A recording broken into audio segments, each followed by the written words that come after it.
Hey y'all, it's Jess. Welcome back to Roots and Refuge Farm. I'm down in my garden, which isn't exactly the most impressive place in the world right now. I think I'm probably growing more mud down here than anything at the moment. But we are walking around our property right now, showing it to our friends who are here visiting for Christmas. Plus we have one more visitor here today. So here we have Jeff. Oh, the sun is behind you. You look majestic. It's like backlighting your beard.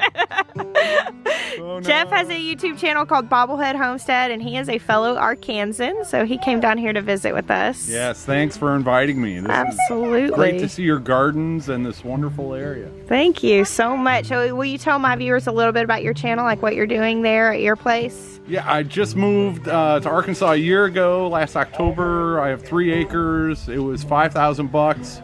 Wow, that's awesome. Cheap. I'm living frugally.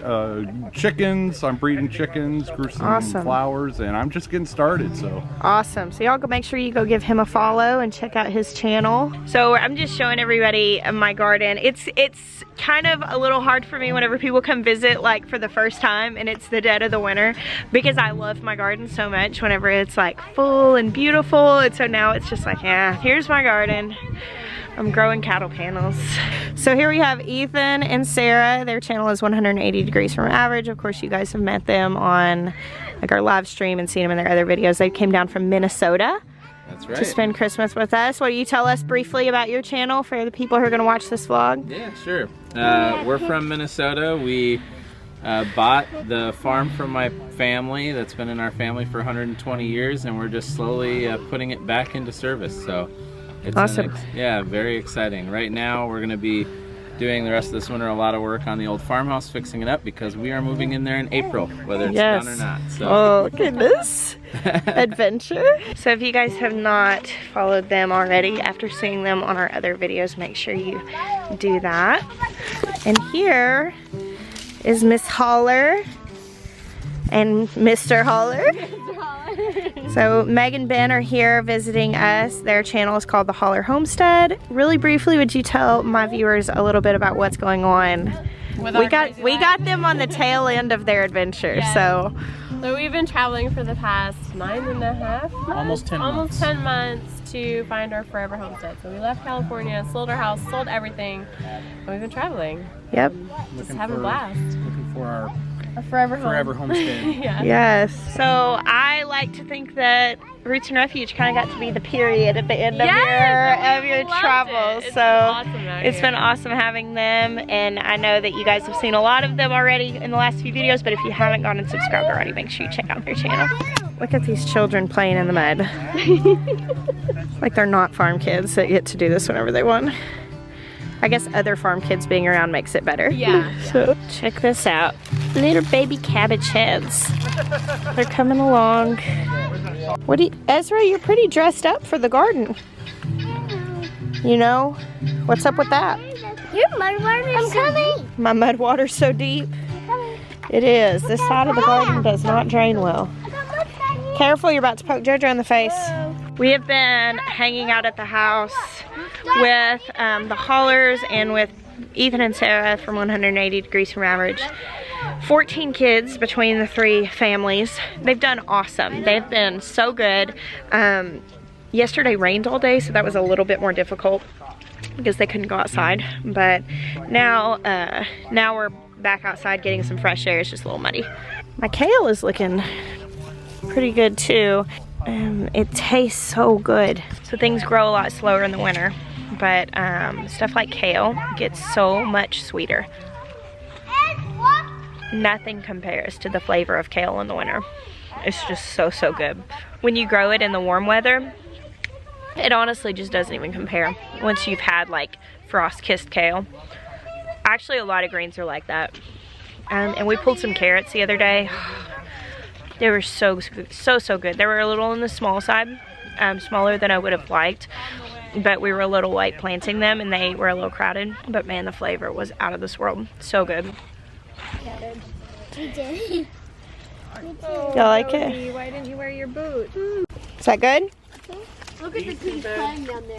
Cabbage is tasty. Cabbage is tasty. Here's some calendula that's blooming. Don't separate. One of the few things with color out here.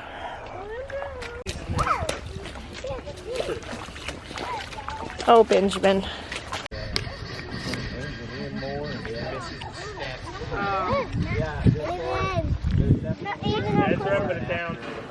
So we're just walking around the property checking everything out, and I came in here to check on my goats, and I have some pretty exciting updates going on here in the goat yard. Check out that udder.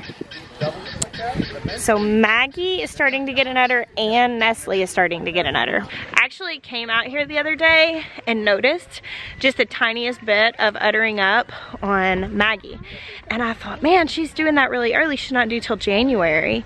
And then I was like, oh wait, it's almost January. It's like we're just a few days away. So we're actually gonna have goat kids here in just the next few weeks. This will be my first time having goat kids in the winter like this. It's pretty common for people around here to breed for that, especially people who do shows, because if you have your goats kidding in January and February, the goats are bigger by the time the fair comes around. So that does make sense. I'm a little bit nervous about it, to be completely honest with you. We are going to dam raise this year because we have so much traveling coming up that I want to let the does raise their own kids. And so I'm looking into some things. I saw a thing once where they made somebody made like a goat warmer, and it's like a barrel with some additional heat so that the baby goats can get in there and warm up if need be. I'm gonna be looking into that over the next couple of weeks because I wanna make sure that our baby goats have the best chance possible to thrive. Another thing that we are going to be looking into, because we did choose to breed for, you know, January and February kids, is I'm gonna look somehow into enclosing our milking stall so I can put a heater out there, because I am like the most cold-natured person in the world, and so daily milking in the coldest part of our year, which is January, February, and early March, is honestly not something that I'm super looking forward to. So we're gonna try to amend that as well. But we came out here the other day, the day that the haulers got here, so I guess that's been like 4 or 5 days ago, and she just barely had a little bit of an udder. It's probably doubled or tripled since then. Now that's not anywhere near as large as her udder gets. She's actually a really good milker, and her udder gets really big. I don't feel like she's super close. I can definitely still feel her ligaments, but I can confidently say to you, we will have lots of baby goats and goat birth coverage and all of that stuff on the channel soon. Hey, cutie boy. You got your shovel? So today is Maya's birthday. It's actually also been Holler's birthday, so that's kind of a cool thing. They ended up staying here to celebrate this day with us. I tried to arrange a birthday party and it didn't quite work out. Jeff had to come out earlier and he's gonna have to leave here pretty soon, and then the Vincents did end up getting to come back out. VW Family Farms, they're over here. We'll say hi to them in a second. So we're all just hanging out right now. No official party. I haven't even made a cake yet.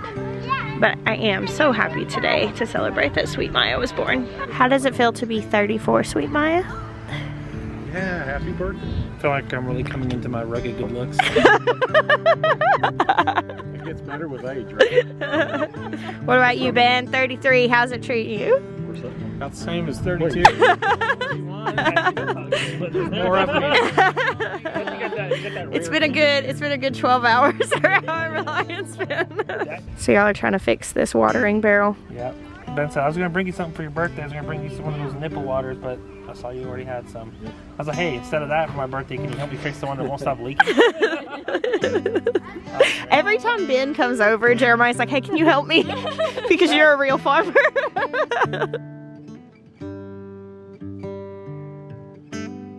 It's been a really good week. There's been lots of laughter, lots of fun, lots of late nights, and lots of dishes. And now we are going to end this last night with some cake. I'm good at a lot of things, guys, but baking is not my strongest suit. You hope it's gonna taste it. That is an assumption. Meg has been working tirelessly on her reveal video. She can't hear me right now. Y'all make sure you go. What are you doing? Videoing.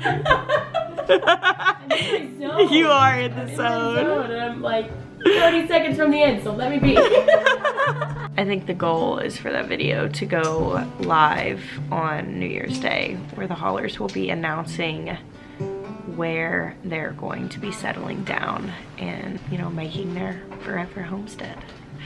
So she's been working all week on this video tirelessly. I'm sure it's going to be wonderful. It's not even done yet. She keeps saying, how do you put a year in a video? How do you put a year in a video? Because they've been traveling all over the place, so it's pretty cool. I'm excited to see it. We're going to enjoy our last night together. We're all exhausted, but I think we're gonna play some games. A really fun game which I recorded the instructions of. I'll put up in a separate video teaching you guys how to play. So right now is where we will say goodbye for tonight. I bless you guys. Until next time.